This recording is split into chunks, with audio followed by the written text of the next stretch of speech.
Well, firefighters in Butte are holding a candlelight vigil tonight to mark the 125th anniversary of the Kenyon Connell warehouse explosion. MTN's John Amy is live in our Butte studio with more information on the vigil. John. Hey, that's right. You know, the Kenyon Connell warehouse explosion was so large that people as far away as Belgrade reported seeing it against the night sky. On the 125th anniversary of this tragedy, Butte is remembering those who were killed.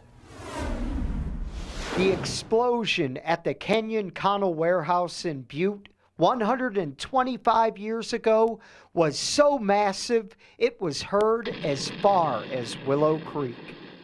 Every window in the area was shattered, and it threw debris and all those rabble heads and those pieces of metal and shrapnel up to the areas around the courthouse. There was even a 4-foot saw blade that landed in Rocker. When it was over, 58 people were killed, including 13 of the 15 members of Butte's fire department. That's pretty major to have your whole fire department get wiped out in one shot. You know, that's pretty devastating. But to have 44 citizens rush in and try and help the firemen and have them be impacted too is pretty significant. The evening of the fire, the two warehouses were overloaded with dynamite, a violation of city law at the time. Responding firefighters and civilians ran into a massive bomb.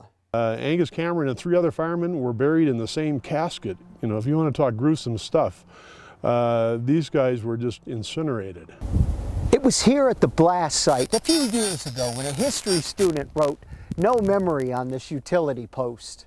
Well, organizers of this memorial hope that this tragedy will always be remembered. You know, although the firemen are kind of remembered, these other victims just kind of lost their place in history, and we want to try and revive that and make sure that they're commemorated as well. And you can help remember these victims at a candlelight vigil, which is starting at 6 o'clock, a few minutes from now, right outside the former Butte City Hall on Broadway, which was the old location of the fire department the night of the tragedy. Reporting live in Butte, John Amy, back to you. All right, thank you very much, John.